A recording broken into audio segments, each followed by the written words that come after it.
Muchas gracias, señora presidenta. Perdonen, pero es que estaba leyendo el enésimo episodio de las obras completas de Óscar Puente y el caos ferroviario. Señor Puente, ¿cómo puede intervenir sin pedir disculpas, sin asumir ninguna responsabilidad, dedicando menos de media hora? Es una falta de respeto a los miles de españoles que deja un día sí y al otro también tirados. Estar usted muy orgulloso. Usted es el mejor ejemplo de lo que Pedro Sánchez espera de sus ministros. Su principal ocupación es generar polémica, polarizar, hacer ruido. No hay un solo charco en el que usted no se meta. No lo nombró ministro por su capacidad de gestión o por sus conocimientos en materia de transportes o infraestructuras, no se lo crea. Sánchez lo hizo ministro por estar dispuesto a decir lo que sea para que se hable de usted y no de él. Escuche, desde el Partido Popular le queremos pedir, en nombre de todos los españoles, que desinstale Twitter y dedique su tiempo a mejorar la red ferroviaria. En fin, más allá de los bulos del señor Palencia y de esos datos que se acaba de inventar directamente, la tesis suya decae por completo si tenemos en cuenta que tenemos más del doble de la red ferroviaria de Alemania o de Italia y casi el doble que la red ferroviaria de Francia y, sin embargo, nuestro porcentaje de incidencias es menor. Tenemos menos incidencias y tenemos una ratio de puntualidad más alta. Por mucho que les cueste a ustedes creerlo, esta es la realidad. Mire, el último informe oficial publicado en el año 2024, se lo puedo proporcionar, de la Unión Europea, es el que fija estas cifras. No las fijo yo, señor Palencia. Eso yo no sé si será... Eso no sé si será, no sé, lo habrá fabricado en FAES o en algún otro sitio, pero, en fin, el último informe de la Unión Europea, ese es uno de ellos, sí. Es uno de ellos, es uno de ellos. Tiene el uso de la palabra no se ponga usted nervioso. Ministro. Si ha tenido usted un turno de palabra en el que además, oiga, nadie podrá negar que no se haya desahogado usted. Por tanto, en fin, tranquilícese, que luego va a tener otros 4 minutos y no se preocupe que podrá usted decir todo lo que considere oportuno. Yo ya, bueno, pues ha hecho su desahogo, ha descrito una incidencia que ha tenido lugar en el día de hoy. 300 servidores de Adif han caído, es un problema informático, tendremos que saber qué es lo que ha pasado. Afortunadamente han entrado los sistemas de refuerzo y el problema está solucionado y el tráfico se irá normalizando. Pero claro, ¿cuál es la alternativa a la gestión que ustedes tendrían, señor Palencia? Porque claro, el problema con Vox no es fácil compararse porque ha gobernado poco, ha gobernado las pocas veces que ha gobernado en coalición con ustedes y desde hace un tiempo se ha borrado de la gestión, ha decidido que prefiere no estar en los gobiernos autonómicos y ahí les ha dejado a ustedes, ¿no?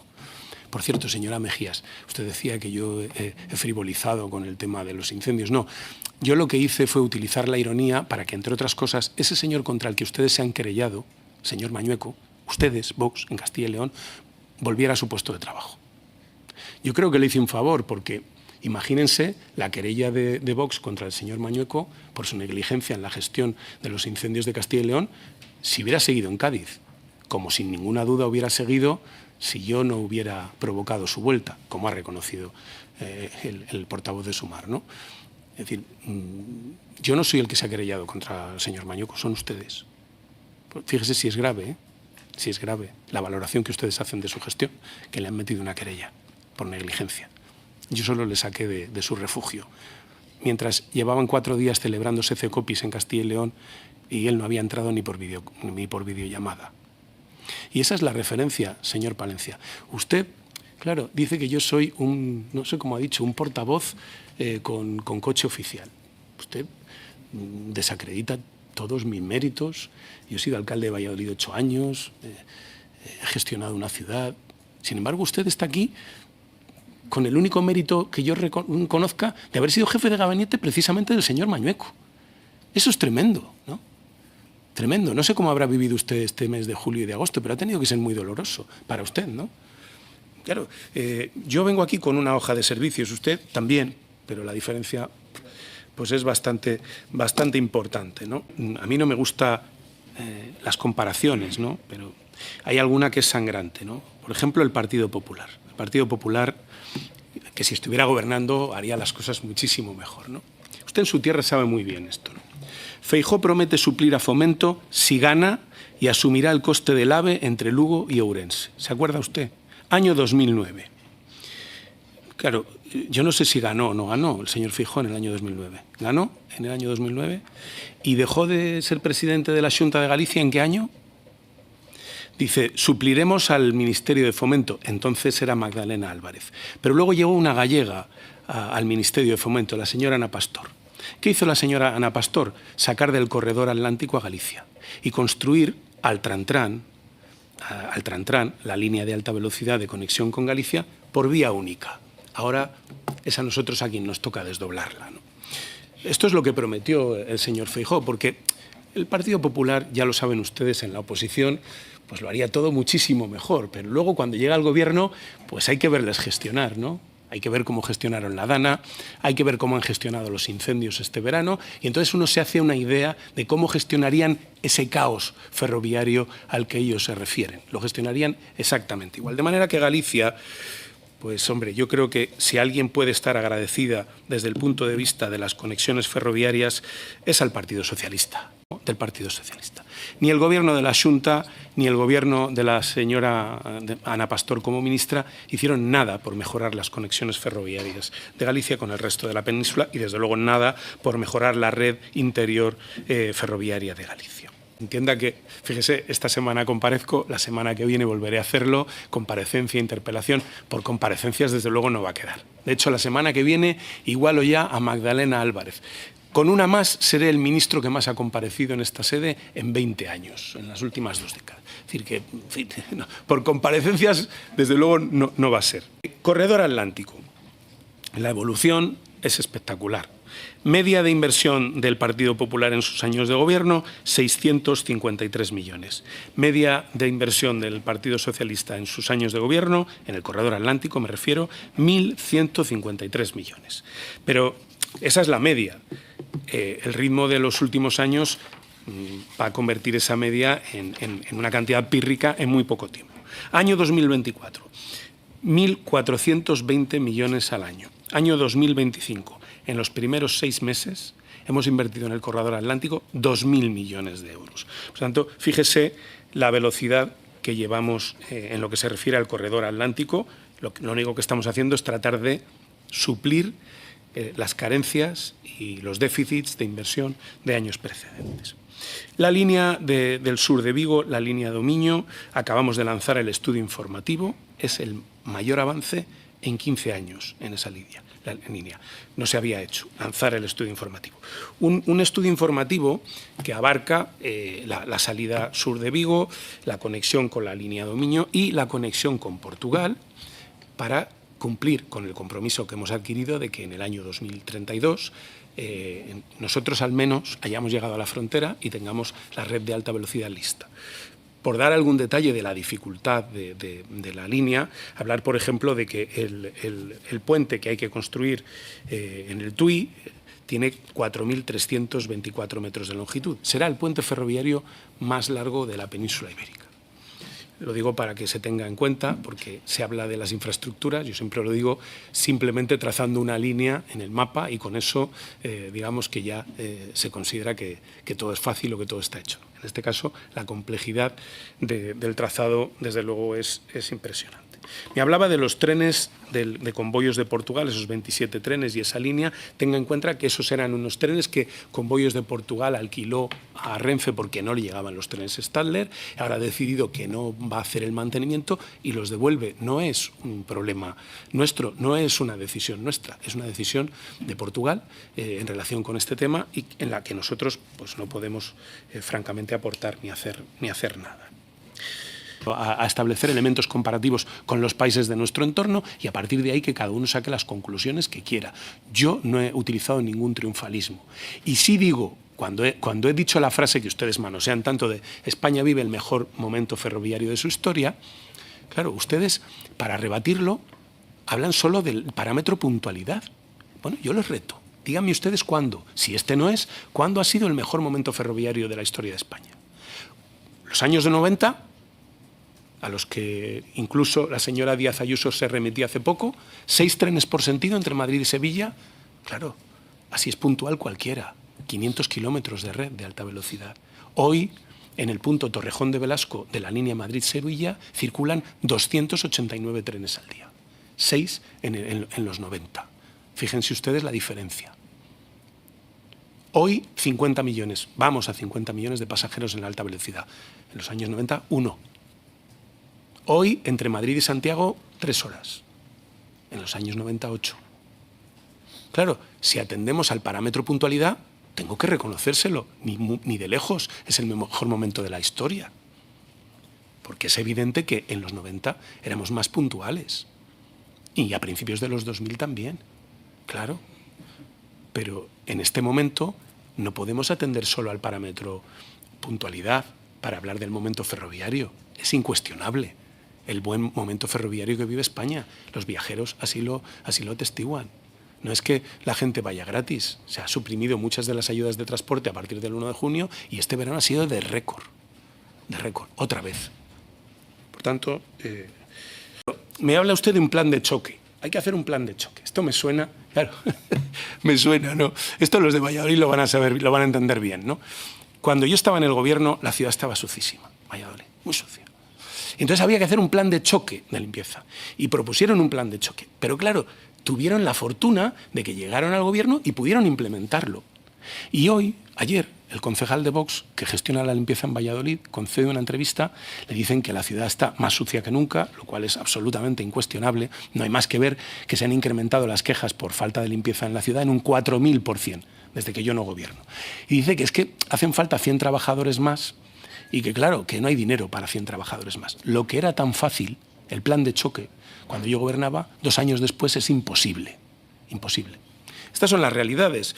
Esta es la realidad de lo que ustedes proponen y lo que realmente pues, se puede hacer. El plan de choque, pues explíquenme ustedes en qué consiste. El plan de choque para nosotros es mejorar la atención a los usuarios, mejorar la información, que es en lo que estamos trabajando, mejorar el mantenimiento, mejorar las infraestructuras, crecer, comprar nuevo material, adquirir nuevo material. Ese es el plan, no es otro.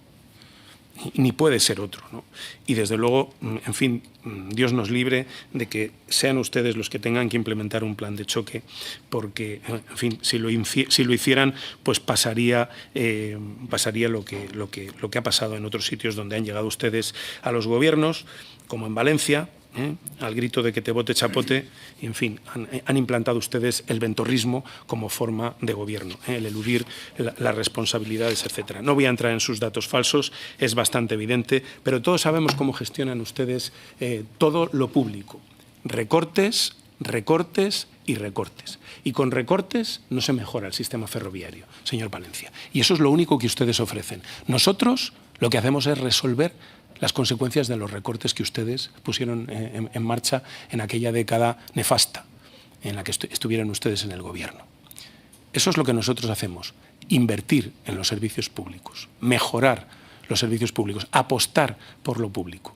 Y con tiempo y con trabajo conseguiremos mejorar, como hemos estado mejorando en estos últimos años, lejos del diagnóstico catastrofista que usted ha puesto encima de la mesa, que, en fin, bueno, pues es el que ustedes ponen siempre que intervienen, en fin, en el que yo, desde luego, no voy a caer. Yo he puesto encima datos fehacientes, datos que nos proporciona y que además proporcionamos al público en tiempo real. Me he referido a informes europeos, he hecho una comparativa con otros sistemas a partir de los datos de la propia Unión Europea y esa es la visión que yo les puedo aportar. Nada. El socialista habla de consenso. Yo creo que solo vienen al Congreso a levantar la mano para votar, a dar al botón y cobrar e irse a casa, porque no escuchan lo que se debate y no escuchan lo que ha habido en esta comisión. Si hoy ha habido consenso, es un consenso de que en España existe caos ferroviario. Mire, ministro, es un alivio saber que en el desierto y en el polo los trenes funcionan bien, pero qué lástima que los españoles vivamos en otra parte. Como Logroño, Almería o Ávila, voy terminando, el tren tarda hoy más que el siglo pasado. Usted ha presumido de que el 90% de los españoles, cifra que habrá que analizar, tendrán acceso al AVE en 5 años. ¿Qué tiene previsto para los otros 10% de españoles? Dato verídico de Rodalíes de este verano. Ana Gómez, presidenta de la plataforma Dignitat a las Vías. No la conozco. Ha publicado que 28 viajes que ha realizado para trabajar este verano, 17 devoluciones ha tenido que realizar por dejarla tirada a una trabajadora que usa Rodalies para ir de Tarragona a Barcelona. Y ese es el día a día. Eso es lo que este verano hubo en Rodalies y eso que no había obras importantes. Termino. Se ha hablado mucho de despoblación este verano. Incluso se ha hecho una campaña de Tour España sobre la despoblación. Pero veamos qué es lo que hace el ministro en su competencia, en su ministerio. ¿Qué es lo que dice? ¿Saben cuál es la solución del ministro Óscar Puente? Por favor. Voy acabando.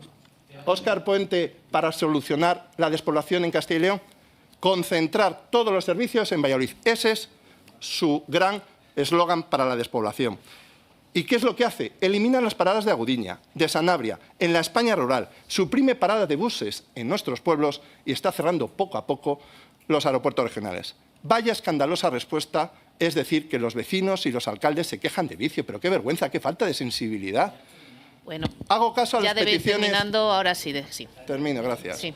Haga caso a las peticiones de sus compañeros de mesa, los diputados del Partido Popular de Lugo y de Zamora, compañeros suyos de mesa, y devuelvan las frecuencias eliminadas. Cuando quiera, le demuestro que los datos de puntualidad que usted dice son fake. El informe que usted utiliza está amañado, los datos oficiales no dan datos y en los últimos datos públicos por todas las empresas, incluida la suya, demuestran, y se lo vuelvo a decir, que la mitad de los trenes que circulan en España este verano llegan tarde, que son cifras 7 veces más que Suiza y 4 veces más que Países Bajos, Alemania y Francia. No mienta, no compre titulares, diga la verdad una vez, al menos con esto.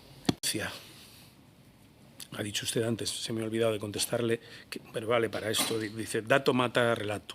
Pues si fuera verdad, ustedes no podrían abrir la boca, sinceramente. O sea, vamos a ver. Usted es portavoz de transportes de esta comisión y, por tanto, se le presupone un nivel de conocimiento superior a la media en esta materia. Un nivel de conocimiento fruto de las horas que indudablemente le tendrá que dedicar a la materia, puesto que usted, que yo sepa, no es portavoz de otras cosas. Y viene hoy aquí a cuestionar lo que yo digo en relación con los informes de la Unión Europea. Bueno, pues yo le voy a invitar, debería usted saberlo, hay un informe muy reciente del mes de julio, informe de la Comisión, de la Unión Europea del mes de julio de este año, que está disponible. Le paso si quiere los enlaces. Y ahí verá usted lo que dicen de España. Es que su foto y la de la Unión Europea no es que no coincidan, es que ustedes describen universos. No, que esa planilla que ha sacado usted ahí, que además, sinceramente, da vergüenza ajena, es que eso es una mentira, hombre. Mire, le voy a enseñar el informe, que me lo han pasado aquí, y luego, no sé si tengo su teléfono, se lo envío. Transport EC Europa Market Rail Monitoring.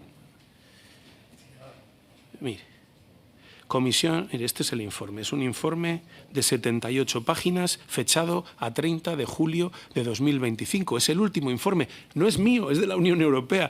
Vea usted los datos, es que no hay por dónde agarrarlo. Informe de la Comisión al Parlamento Europeo y al Consejo. Nuevo informe de seguimiento sobre el desarrollo del mercado ferroviario, con arreglo al artículo 15, apartado 4 de la Directiva 2012/34 Unión Europea del Parlamento Europeo y del Consejo.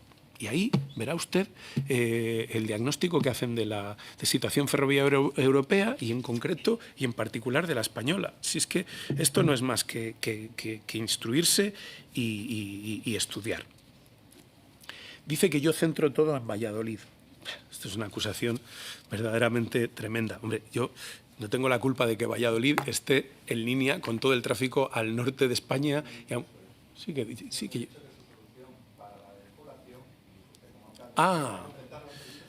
no, pero si los servicios se concentran por sí mismos. Mire usted, cuando IKEA quiere abrir un negocio en Castilla y León, lo abre en Valladolid. ¿Por qué? Porque le resulta más rentable. Porque tiene a una hora Zamora, a una hora Salamanca, a una hora Segovia, y eso pues no lo tiene. La geografía es así de caprichosa. ¿Qué le vamos a hacer? Es decir, no es una cuestión de que yo pida que se acumulen, es que se acumulan por sí mismos. Pero claro, y habla ustedes de la supresión de líneas ferroviarias. ¿Sabe cuántas líneas suprimió su partido en el último gobierno de Mariano Rajoy?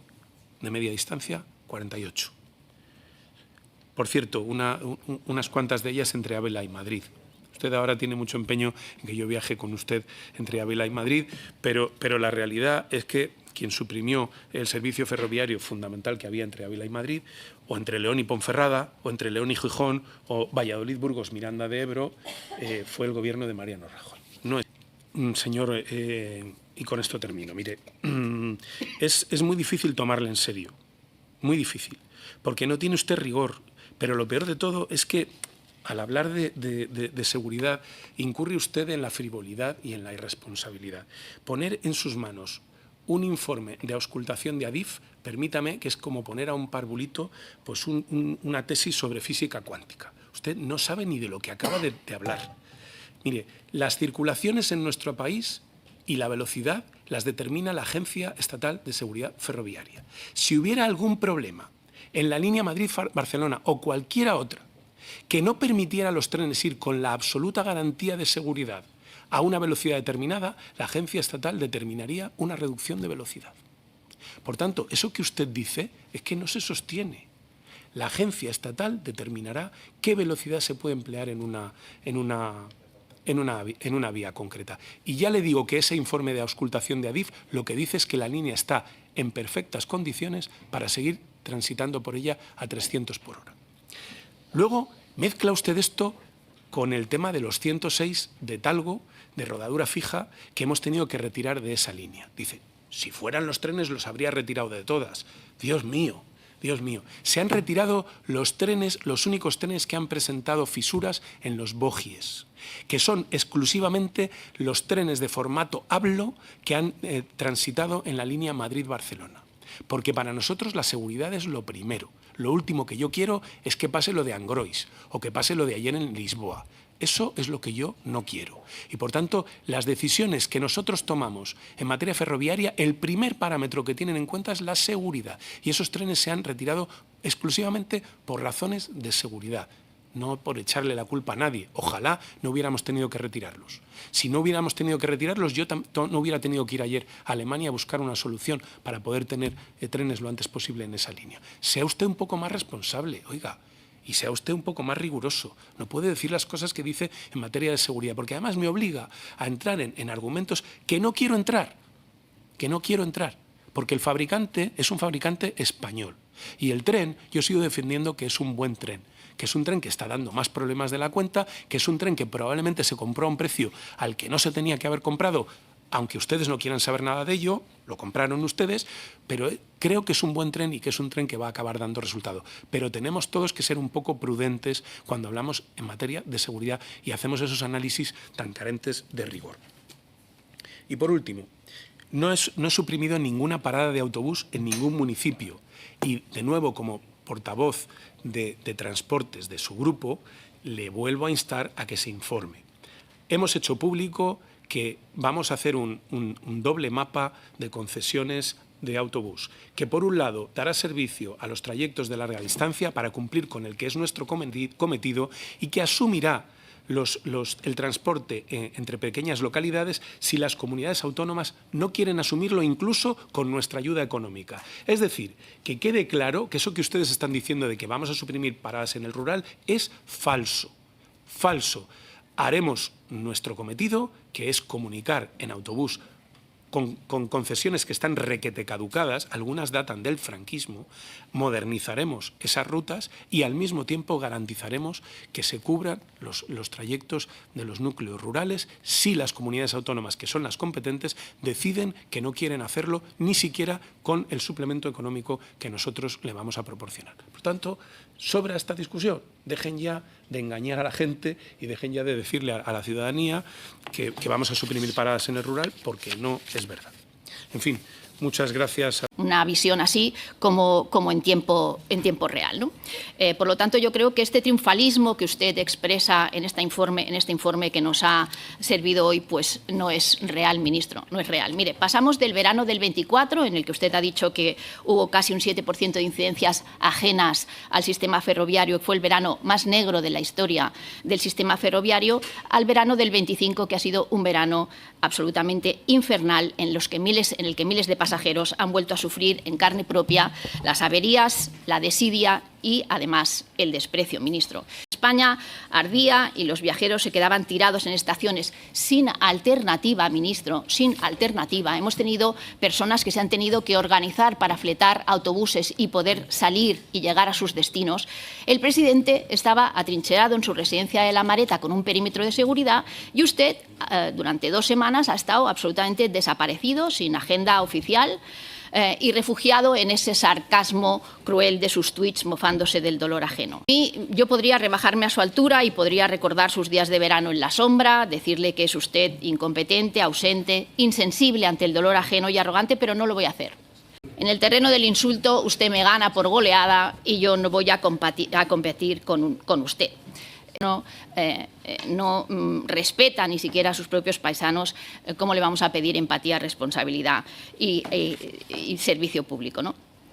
Lo que sí le voy a decir con claridad es que usted no ha entendido que está en el cargo para servir a los españoles, señor ministro, no para reírse de ellos a base de tuits. Y es que la conclusión es evidente. Mire, como su jefe, ese que a usted define como el puto amo, no puede salir de casa porque le increpan y le insultan, y usted tampoco porque las redes sociales le devuelven cada día el desprecio de la gente que han decidido. Ustedes lo que han decidido es vengarse y gobernar contra los españoles y además burlarse de su sufrimiento. Y me parece enormemente cruel. El ministro, lo vimos.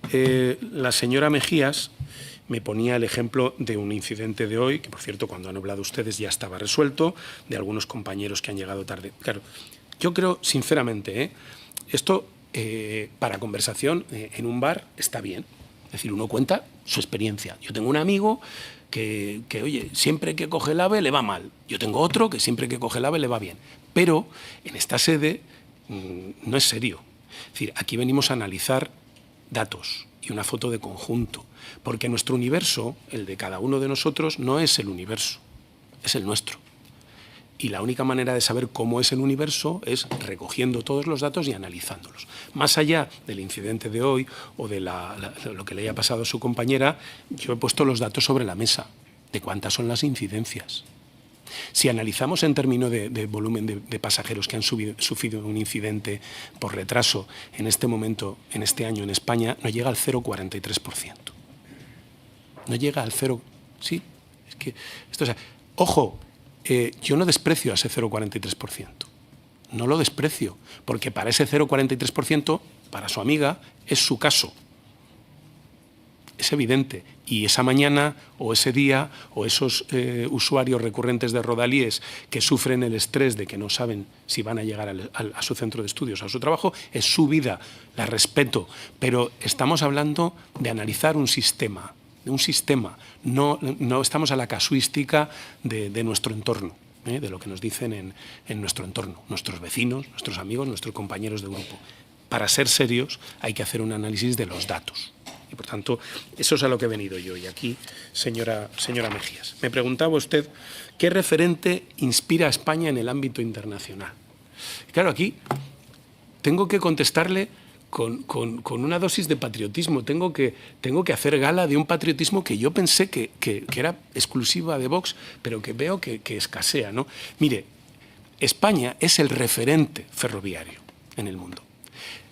Adif recibe 100 delegaciones de todo el mundo, 100 delegaciones de todo el mundo al año. España desarrolla infraestructura ferroviaria en los 5 continentes. Renfe es operadora directa o en sombra en proyectos ferroviarios en todo el mundo.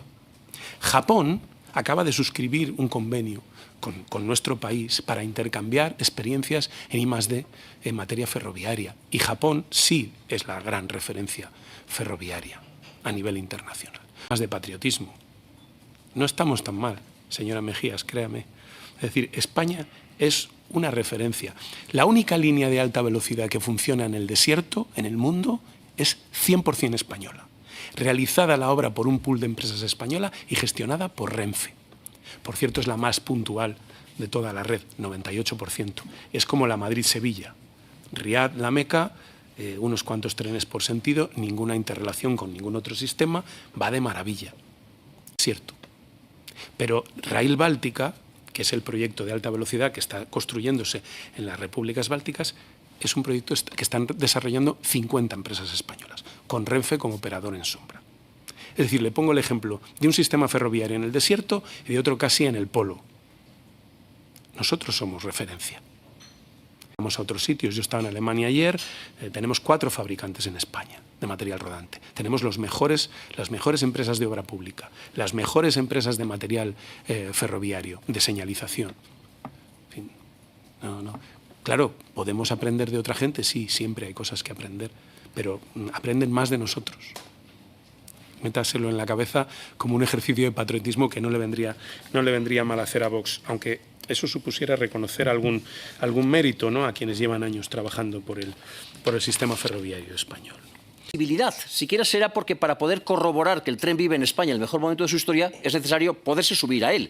Coja usted y abra la página web de Adif y compruébelo como lo he hecho yo. El diputado volvió a pedirle que elaborase usted ese plan.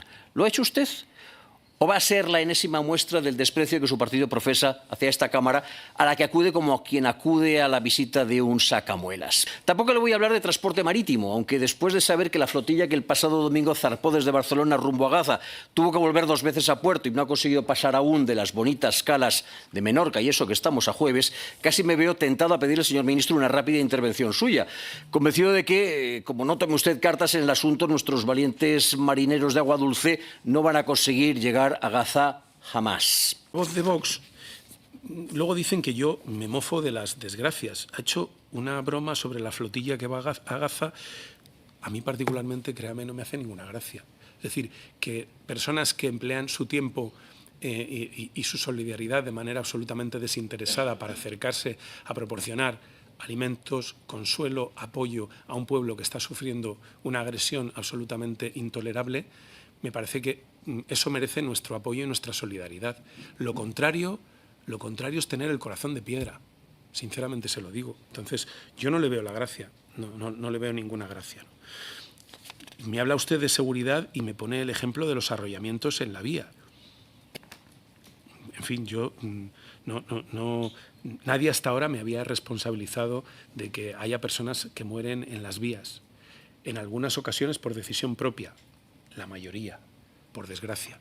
Una de las cosas que no hace Adif, por ejemplo, es cuando se produce un arrollamiento explicar las causas o el origen, porque dicen que produce un efecto llamada, pero sí que enlaza usted esto con el tema de los soterramientos, ¿no? Yo tengo un problema muy serio con una derecha que por un lado pide que se bajen impuestos y por otro lado defiende soluciones que suponen un absoluto despilfarro de recursos públicos, ¿no? En España hay protocolos suscritos para soterrar el ferrocarril a su paso por trama urbana por importe de 46.000 millones de euros, sin actualizar. Si alguien me dice cómo se puede afrontar esa inversión, desde el punto de vista técnico tampoco es muy aconsejable. Desde luego pregunte usted a los operadores ferroviarios y le dirán que las soluciones de soterramiento, salvo contadas excepciones, son malas, entre otras cosas para la seguridad ferroviaria, porque cuando las incidencias se producen en túnel, evidentemente tienen unas consecuencias muy diferentes a si se producen en superficie. Por tanto, los operadores ferroviarios, Adif particularmente, no quiere esas soluciones. Pero insisto, 46.000 millones, con costes sin actualizar. Hay quien me habla de que una cifra actualizada nos llevaría a un importe de unos 80.000 millones de euros. Adif tiene una deuda de 23.000 millones de euros. Ustedes me dirán cómo lo hacemos. Ustedes me dirán cómo lo hacemos y también me gustaría que me explicaran, si es que no lo hacemos en todas partes, en qué partes lo hacemos, en qué lugares lo hacemos, a quién damos prioridad. Si de lo que se trata es de resolver el problema de seguridad que hay en Alfafar, Sedaví, etcétera, hay otras soluciones y además más inmediatas, porque un soterramiento tardaría muchísimo tiempo en llevarse a cabo. Por tanto, hay soluciones más inmediatas, más realizables, más realistas y más económicas. Por tanto, eso es lo que yo creo que tenemos que abordar con realismo. Ojalá pudiera yo decirle a todo el mundo, incluida mi ciudad, que los soterramientos son posibles en la mayor parte de los casos. No lo son. Hablar ahora, después de las auténticas barbaridades que se acaban de escuchar por parte del portavoz de Vox, hablar con esa frivolidad, con el sufrimiento con lo que está pasando en Gaza, la verdad que una no se acostumbra a escuchar estas barbaridades. Oportunidad, porque durante 10 minutos no habló nada para mejorar el ferrocarril en España. Se dedicó durante 10 minutos a insultar al ministro. Se dedicó durante 10 minutos de su intervención a recoger titulares y trasladarlos aquí. Algunos de los titulares pues que le dedican los pseudomedios de derechas y extrema derecha al ministro. Eso fue a lo que se dedicó usted en su intervención. Usted tuvo tiempo para explicarme cuál era la política ferroviaria que tiene planificado el Partido Popular, pero usted con su intervención demuestra que no tienen nada. Y además vuelven con los mismos mantras y vuelven a meter miedo a la ciudadanía, porque usted pintó un escenario apocalíptico, caótico. Todas las estaciones a oscuras, los trenes sin agua. Eso fue lo que usted vendió. Esa es la norma general para usted. No, es que usted lo acaba de decir. Lanzan esos mensajes agónicos. Respetemos el turno de palabra. Gracias.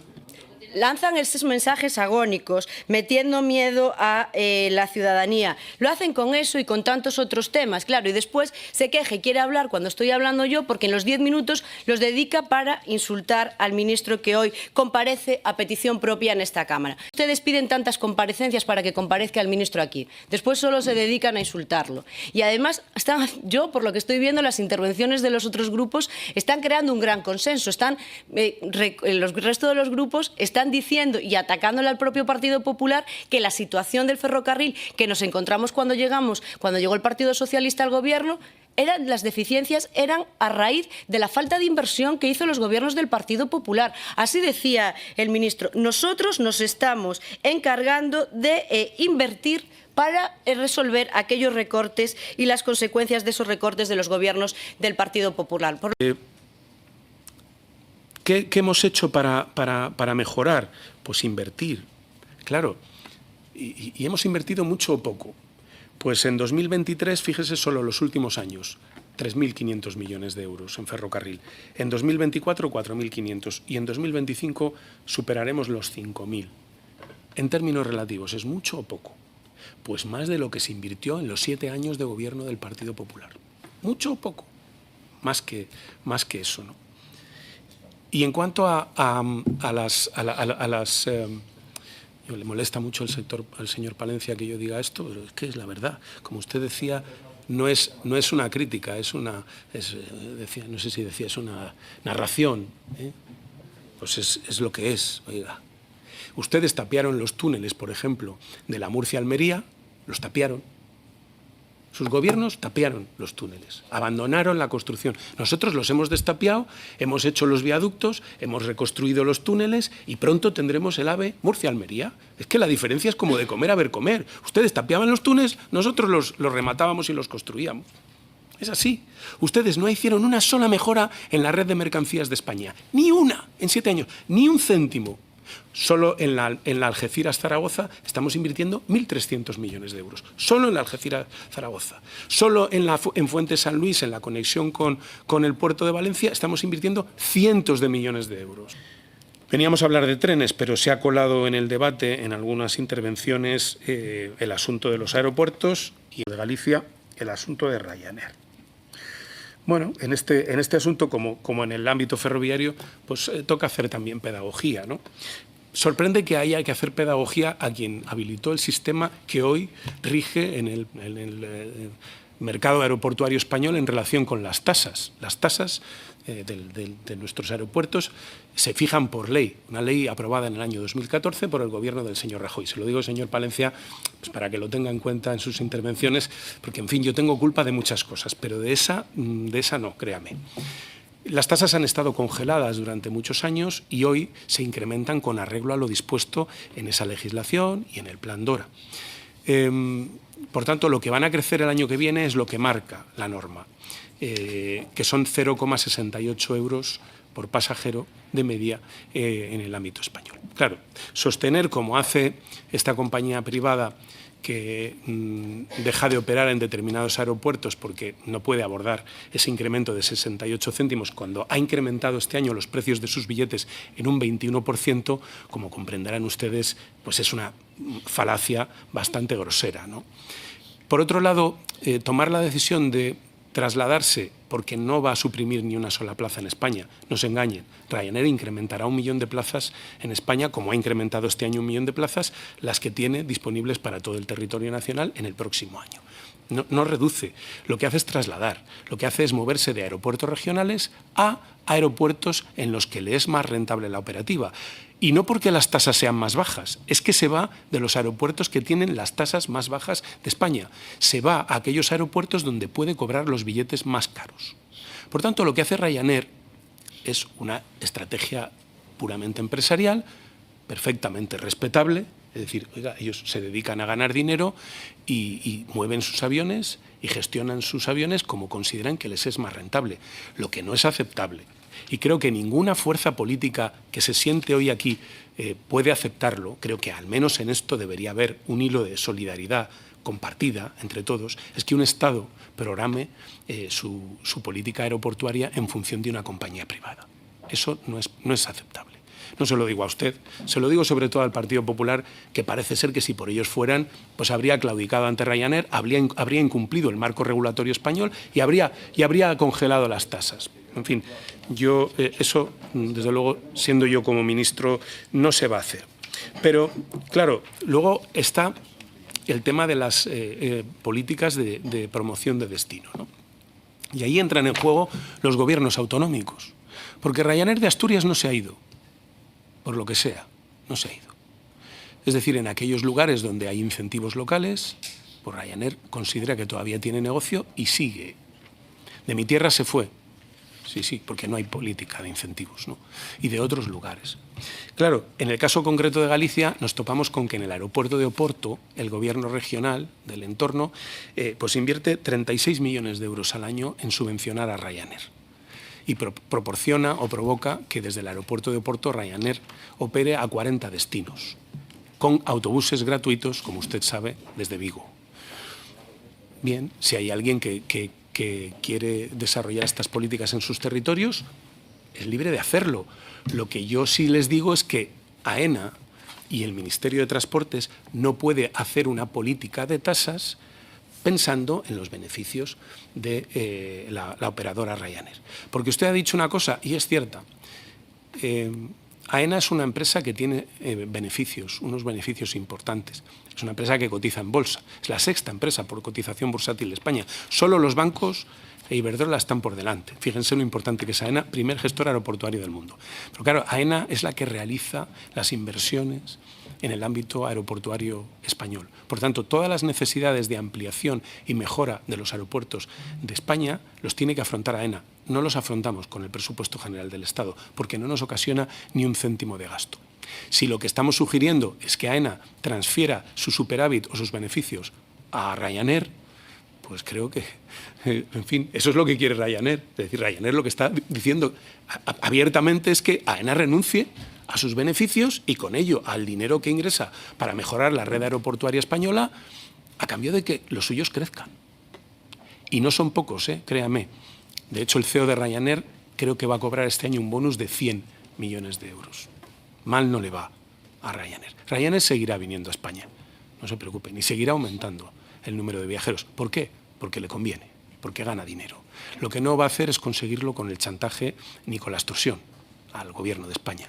Por cierto, no somos el único. Si ustedes examinan la prensa, esto lo han dicho del de Francia, del de Alemania, del de Holanda. En fin, esta es la política que lleva a cabo Ryanair. Es una pena. A mí, desde luego, me gustaría tener otro tipo de trato. De hecho, así lo intenté desde el principio, pero no ha sido posible. Hemos reducido al máximo las tasas de los aeropuertos regionales y no hemos conseguido incentivar lo suficiente la operativa porque, en fin, lo que quieren és més dinero. Però quan el PP presenta tantes iniciatives perquè vostè comparegui i vingui a parlar, jo crec que haurien de tenir vergonya aliena. Perquè el PP ha estat responsable durant molts d'aquests anys que no s'ha invertit, ni s'han comprat trens, ni s'han fet projectes. I quan es compra un tren, aquell tren no es té en disposició de servei fins al cap de 4 o 5 anys. Com a mínim, anant tot bé. Y desde este grupo parlamentario, pues agradecerle que una vez más comparezca a petición propia en esta Cámara para informar de la situación ferroviaria actual y también de las obras que están previstas o que están en actuaciones. yo no puedo pasar por alto y empezar mi intervención sin dedicar unas palabras a mis vecinos e vecinas de Galicia. E quero comenzar a miña intervención recoñecendo pois a dor dos afectados polos incendios na miña comunidade autónoma Galicia e mostrarlle a solidaridade deste grupo parlamentario con todos aqueles veciños e veciñas que sufriron as terribles consecuencias desta vaga de lumes. E tampouco podo pasar por alto a oportunidade de transmitir unha mensaxe, non? De que non se deixen enganar por declaracións malintencionadas do presidente da Xunta de Galicia, do señor Rueda. A realidade é que o Goberno de España puxo a disposición da Comunidade Autónoma de Galicia todos os medios necesarios, tanto nacionais como comunitarios, para pagar esa vaga de lumes e que este Goberno seguirá acompañando a estes afectados e axudando na reconstrución do territorio. Porque a verdade é que o señor Rueda estes días estivo pouco atinado nas súas declaracións mitigando non as consecuencias desta vaga de lumes, dicindo que o que maioritariamente se quemara pois fora Monterraso, Pedras e algunha casiña, só algunha casiña que estaba habitada. E mire, para contestar a la portavoz tamén del grupo parlamentario Vox, que le decía al ministro que se mofaba del dolor ajeno, que se estaba riendo de la situación que estaban pasando pues muchos vecinos y vecinas que sufrieron estos incendios y las consecuencias de estos incendios, recordarle que la prevención y la extinción de los incendios es competencia de las comunidades autónomas. Usted le pedía responsabilidad al ministro, le pedía la dimisión al ministro por la gestión en el caso de los incendios y del ferrocarril, pero mire, es que a lo mejor la responsabilidad la tiene que pedir a su mismo partido, porque ustedes en Castilla y León formaban parte también de ese gobierno autonómico, formaron parte, con lo cual, quiero decir, tienen también responsabilidades y también, si no, en el otro caso, pues también se las tendrían que pedir al propio Partido Popular. Y mire, como decía el compañero de Sumar, pues gracias a esos mensajes del propio ministro, pues hizo que el señor Mañueco apareciera, porque estaba totalmente desaparecido. Por lo tanto, esa es la realidad de los hechos, claro. Y ahora salir y pedir responsabilidades, ¿no?, porque se suspendan determinados trenes, sobre todo los de la línea Galicia-Madrid, por la situación de los incendios, poniendo también incluso en riesgo la seguridad de los viajeros, pues la verdad es que eso también lo hizo el Partido Popular, en Galicia, en mi tierra, y a mí la verdad que me suena también un poco a una situación que vivimos años atrás también con los viaductos de la A6, que el Partido Popular les pedía al Ministerio urgentemente que pusiera en funcionamiento pues los dos tramos, los dos sentidos de esos viaductos que se derrumbaron, claro, poniendo también incluso en riesgo la seguridad y poniendo también, no, incluso en duda las palabras del propio Ministerio diciendo que se iban a poner en funcionamiento en tal fecha, y una vez más el propio Ministerio cumplió con las fechas dadas.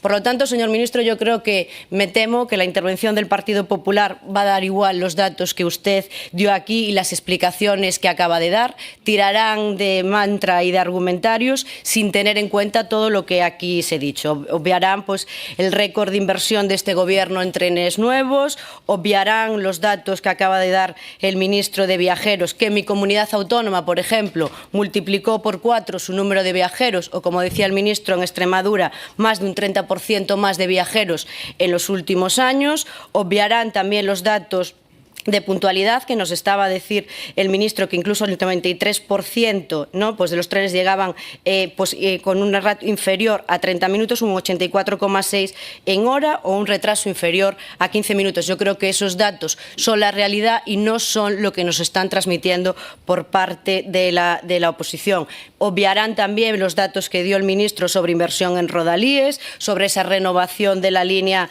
Madrid-Sevilla, o también los datos del corredor atlántico. Incluso obviarán también ese plan de adquisición de material rodante, más allá de esos 500 trenes que ya están comprados, que permiten pues tener también un proyecto de futuro. Y hablando también del corredor mediterráneo, decía el portavoz del BNG como que non se falaba nada non das inversións en Galicia, e dos datos de Galicia. Facía relación tamén a ese acordo de investidura co Bloque Nacionalista Galego, pero eu quero recordarlle que melloras dende que está Pedro Sánchez no goberno foron moitas. Algúnas dixéronse aquí, como por exemplo que se pode viaxar de Santiago a Madrid en 3 horas, ou ese compromiso, vostede falaba das cercanías en Galicia, pois dese compromiso, dese estudo de viabilidade do sistema sistema de cercanías, por primeira vez o corredor atlántico tivo o mesmo orzamento que o corredor mediterráneo e non podemos pasar por alto que o ramal galego estaba fora dese corredor atlántico ata que Pedro Sánchez chegou ao goberno e foi cando se incluiu. Polo tanto, aí están os compromisos, aí están os feitos. Tamén quero recordar, na miña provincia, pois estaba sen electrificar a vía Lugo-Ourense-Monforte, sen electrificar, que ese é o primeiro paso para poder ter conexión a alta velocidade. E aí está esa cifra histórica de máis de 550 millóns de euros para poder electrificar esa vía. Ou o dato tamén da chegada do AVE a Galicia foi con este goberno, foi dende que chegou Pedro Sánchez á presidencia do goberno de España. Por moito que vaticinaba tamén o Partido Popular e poñía en dúbida de que no 2021 en Galicia non contaríamos con AVE, e que o propio señor Feijóo poñía en dúbida, bueno, incluso o señor Feijóo no ano 2009, cando se presentaba as eleccións autonómicas, comprometía a chegada do AVE á miña provincia Lugo con fondos propios. Esos son os compromisos do señor Feijóo. Permítame que moitas veces fale moito de Galicia, pero é que o señor Feijóo facía as cousas ali como se está facendo agora aquí, para que se vean de exemplo. Moito criticaba e poñía en dúbida de que o AVE chegara a Galicia no ano 2021, pero ali el ben que estaba nesa inauguración no ano 2021. E como decía, non le van a dar importancia a los datos porque el Partido Popular le da igual, no quiere hablar del sistema ferroviario, lo único que quiere hacer es desgastar al gobierno de Pedro Sánchez, no quieren escuchar, solo quieren seguir mintiendo y creando bulos, e incluso llegar a hablar mal de España en Europa, como últimamente otra vez en el sistema ferroviario fueron a hablar mal a Europa de nuestro sistema ferroviario. Y no quieren hablar porque el Partido Popular tampoco tiene un plan para el ferrocarril. ¿Cuál es su plan? ¿En qué llevan trabajando todos estos años? Porque el que conocemos anteriormente, cuando estaban a gobernar ustedes, lo único que hicieron fue no invertir y no hacer obras. Yo estoy segura que estas incidencias que se están dando a día de hoy no se darían con el Partido Popular. Lógicamente, no se darían con el Partido Popular porque no estaban haciendo nada. Ustedes lo que hicieron fue no realizar ninguna obra. Incluso los proyectos que ya estaban de anteriores gobiernos socialistas, lo que hicieron fueron meterlos en un cajón, y esa es la política ferroviaria que tuvo el Partido Popular. Cuando quieran hablamos, y hoy es el momento también para que ustedes digan lo que quieren hacer con la política ferroviaria, porque nosotros sí que queremos hablar. Y también nos interesa hablar incluso de más aspectos, la intermodalidad, porque está muy bien que los viajeros lleguen a estas estaciones, lleguen a las estaciones de ferrocarril, pero ¿qué ocurre después cuando llegan a la estación y se quieren trasladar hasta sus pueblos? Pongo un ejemplo, por ejemplo, desde que llegan a Ourense para trasladarse a la montaña de Lugo. ¿Qué pasa? ¿Qué van a hacer desde el Gobierno de la Xunta de Galicia en este mes que tienen la posibilidad de decidir, con esa carta que se le envió desde el Ministerio, si van a aceptar ese dinero para poner y garantizar que todas las paradas de autobús que son de su competencia se van a mantener en nuestro territorio? No, pero es que ahora el papel está sobre el tejado de las comunidades autónomas, mayoritariamente las que están gobernadas por el Partido Popular. Desde el Ministerio se le envió esa carta. ¿Qué van a hacer?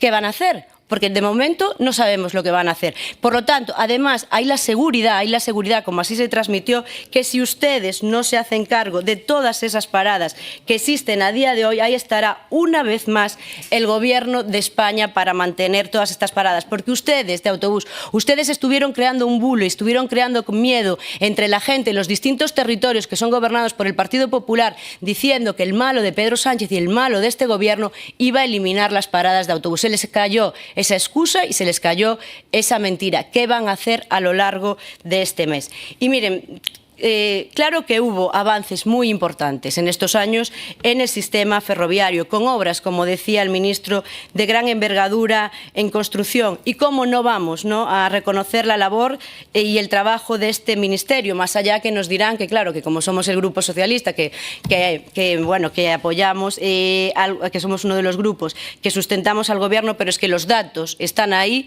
y son innegables, lógicamente, para quien los quiera ver y no los mire solo con unos ojos totalmente electoralistas. Por eso que, entendiendo la complejidad del sistema ferroviario español, claro que agradecemos la implicación y la sensibilidad de su ministerio. Claro que pueden surgir incidencias por el incremento del tráfico ferroviario, por las obras, por acontecimientos naturales, pero lo importante es que este ministerio, con su ministro a la cabeza, está en las soluciones y que está implicado en dar soluciones.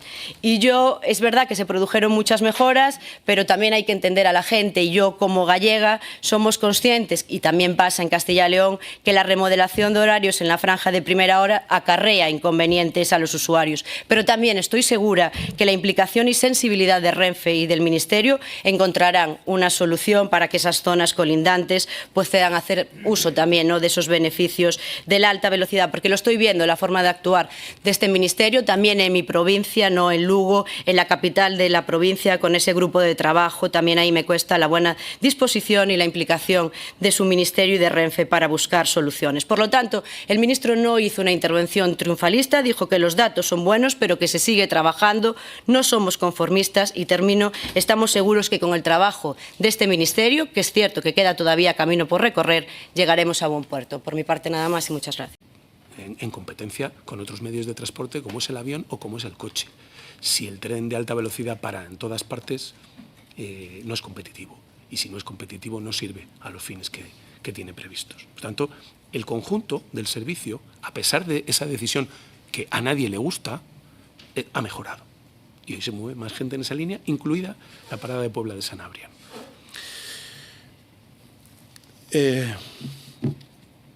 Me hablaba el señor Gavín de las mercancías de... Por cierto, hablaba usted, señora Granollers, de una plataforma, de una app de Dignidad a las vías. No tenemos nada que ver con lo que ha pasado. Parece ser que es un problema de conflicto con la piratería del fútbol la que ha llevado a bloquear la plataforma o la aplicación. Nosotros no tenemos absolutamente nada que ver con lo que ha sucedido ahí. En cuanto a las mercancías de Tarragona, no hay un problema de presupuesto, ni hay un problema de falta de proyecto, hay un problema de consenso en el territorio. Un problema que no es menor, porque ahora mismo hay vetos cruzados. Necesitamos que los municipios se pongan de acuerdo. Si eso sucede, bueno, pues entraremos en una posibilidad de abordar este tema en otras condiciones, pero de momento lo que tenemos es, como digo, vetos cruzados y es muy difícil de esta manera desarrollar un proyecto sin un mínimo consenso en el territorio. Pido agradecimiento, como decía mi compañera, al menos reconocimiento, al menos eso. Al menos eso, ¿no? Porque, claro, es que escuchándoles a unos y a otros, yo me pregunto qué mérito puede tener el Partido Socialista para haber gobernado tantos años España, ¿no?, en democracia, ¿no? Porque lo que no hacemos se nos reprocha y lo que hacemos casi siempre es consecuencia de una aportación externa, la suya, porque por nosotros mismos no hubiéramos hecho nada. En fin, algún mérito, alguno tendremos que tener, en fin, si los ciudadanos confían en nosotros para gobernar, ¿no? Pero sí que ha dicho usted una cosa que comparto, y es que la red de transporte en nuestro país es una red excesivamente focalizada en Madrid. Esto lo hemos hablado un montón de veces. La red ferroviaria es evidentemente una red radial y eso es lo que estamos tratando de corregir. Y una de las fórmulas para corregirlo es ese corredor mediterráneo en la cornisa mediterránea, ese corredor atlántico en la cornisa atlántica y esa conexión con Portugal y algunas pequeñas decisiones que van a transformar la movilidad en nuestro país. Por ejemplo, la U de Olmedo, que va a permitir que los tráficos de Galicia hacia el País Vasco, hacia León, hacia Asturias y hacia Cataluña no tengan que pasar por Madrid y podamos tener un servicio ferroviario transversal sin pasar por Madrid. Ahora, también digo, dicho esto, también digo que en muchas partes del territorio español la reclamación fundamental que hacen los poderes territoriales es la conexión con Madrid. Es más, en algunos territorios en los que esa conexión existe y se ha hecho más rápida, hablo por ejemplo por el caso de Murcia, se nos piden conexiones más directas. Es decir, no basta con que Murcia, por ejemplo, esté conectada con Madrid por Alicante.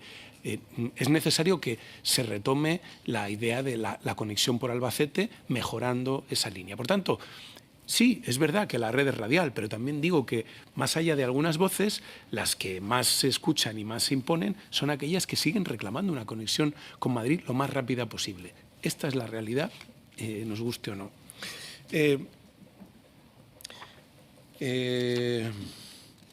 Bueno, la señora Rentería, bueno, ya le digo, no tenía conocimiento de esa carta. Supongo que la ha mandado tanto al presidente de Adif como a mí, como y no sé si a alguien más el mismo día, porque es la misma fecha, 17 de julio. En todo caso, vamos a tener una reunión, si no es esta semana, la que viene, y ahí se dará cuenta muy detallada de todos los planes relacionados con la estación, etcétera, etcétera, ¿no? El señor Gavín dice que ha empeorado el servicio de la alta velocidad entre Madrid y Barcelona. Está todavía ahí. Claro, vamos a ver. La Madrid-Barcelona, después de la renovación de la Madrid-Sevilla, es la línea más antigua de la alta velocidad que no ha afrontado una renovación total. Una renovación que estamos planificando. Por tanto, es una línea que obviamente tiene más tiempo y sufre alguna de las consecuencias de su vejez, ¿no? Pero no nos quedemos solo con las incidencias o con los retrasos y no viemos las mejoras.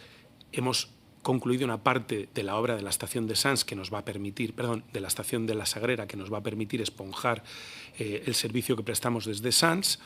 Esto es evidente, y también hoy disponemos de un número de frecuencias y de servicios incomparablemente superior al que teníamos cuando iniciamos el servicio. Por tanto, que solo el parámetro de puntualidad, de verdad, hagamos pedagogía. No puede ser el único que empleemos para definir el estado de un servicio ferroviario. La puntualidad, claro que es importante, pero hay que abrir el foco.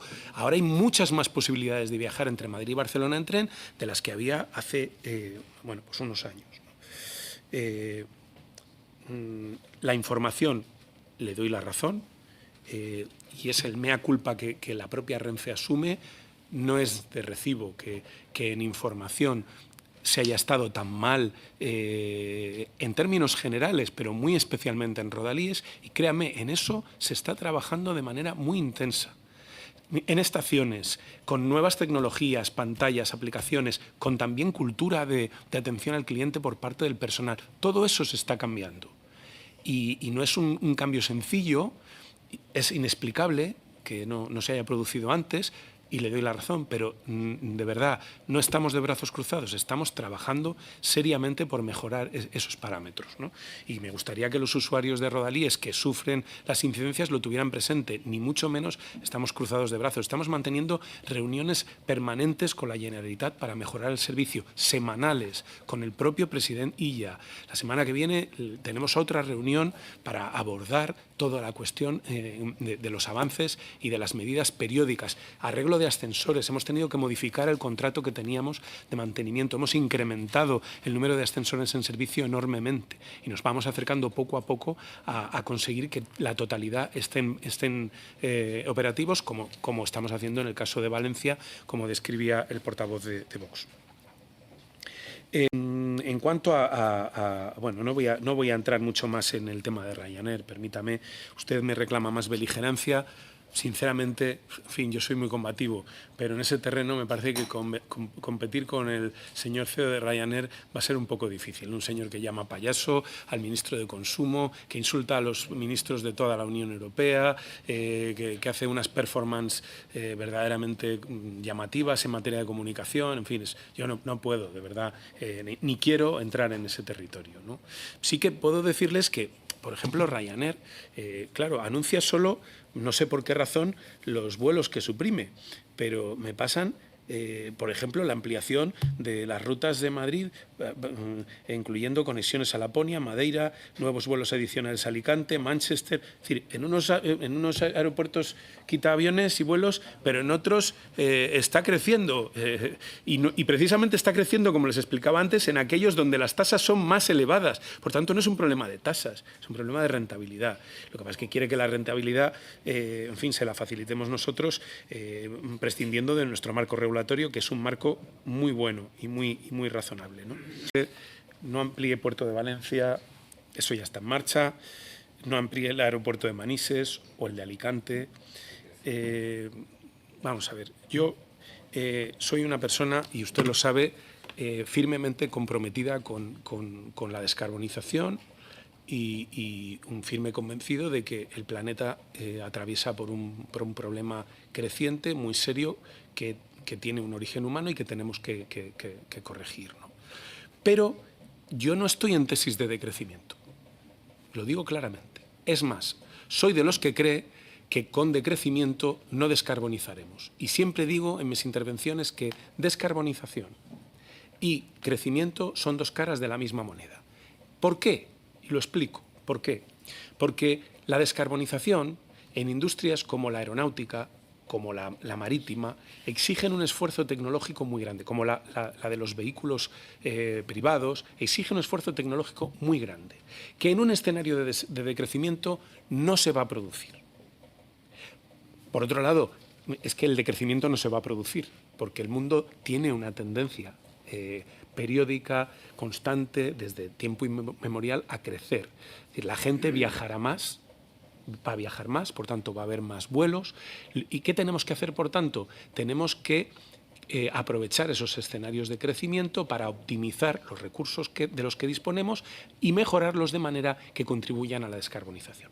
La industria aeronáutica ha descarbonizado mucho sus sistemas en los últimos años, sin decrecer en número de vuelos, aumentando el número de vuelos. ¿Cómo? Optimizando rutas, mejorando los aviones, haciendo que sean tengan menos consumo, utilizando combustibles sostenibles como los SAF, que cuestan mucho dinero.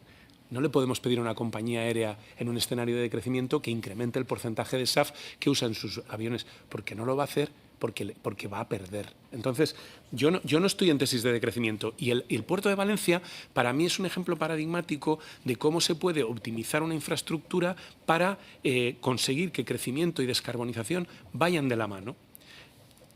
He dicho muchas veces que la operación Puerto de Valencia es más ferroviaria que portuaria, porque nos olvidamos de que la nueva terminal llevará encostado vías de tren, conexión con Fuente San Luis, y conseguiremos, a través de esa ampliación que le da aún más masa crítica, conseguiremos bajar del orden de 1000 contenedores a camión cada día, con todo lo que eso va a suponer para Valencia y su entorno.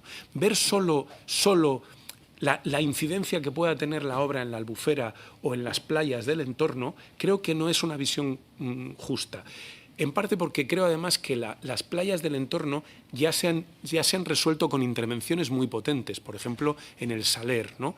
Y que el muelle de contorno ya estaba construido, por tanto la incidencia que pudiera tener en las corrientes norte-sur de Valencia ya estaba sobre la mesa. Por lo tanto, la obra no le añade un gran daño al entorno, yo creo que no le añade daño, sin embargo nos da una posibilidad de sacar mercancías de la carretera y subirlas al tren, de tener una mayor masa crítica y, como no, también de que Valencia, el puerto de Valencia, sea un puerto aún más competitivo, con generación de empleo en el entorno, que creo que es algo que a todos nos preocupa. Por tanto, no me vea como un enemigo del medio ambiente por defender la ampliación del puerto de Valencia, la defiendo desde la racionalidad en la que creo que es una obra buena también para el medio ambiente valenciano, ¿no? Una tierra, como sabe, que me preocupa. Y me está preocupando y me estoy ocupando de ella mucho. Y ahí está la iniciativa de sacar las vías de San Gabriel de la Costa, de apostar por la variante de Torrellano, que va más rápido de lo que usted cree, no tan rápido como a mí me gustaría o como nos gustaría a todos, pero que va avanzando y vamos a ir viendo mejoras para la Comunidad de Valencia. Yo, desde luego, le aseguro que mi implicación, como en el resto de territorios, pero en este, por razones afectivas, pues es mayor, ¿no? Tiempo, y bueno, pues como nos vamos a volver a ver la semana que viene para hablar de este y de otros temas parecidos, pues les emplazo a que sigamos con la conversación la próxima semana. Muchas gracias. Gracias, señor ministro. Concluimos la comisión recordándoles la mesa y portavoces que celebraremos el próximo martes a las 12:30 de la mañana.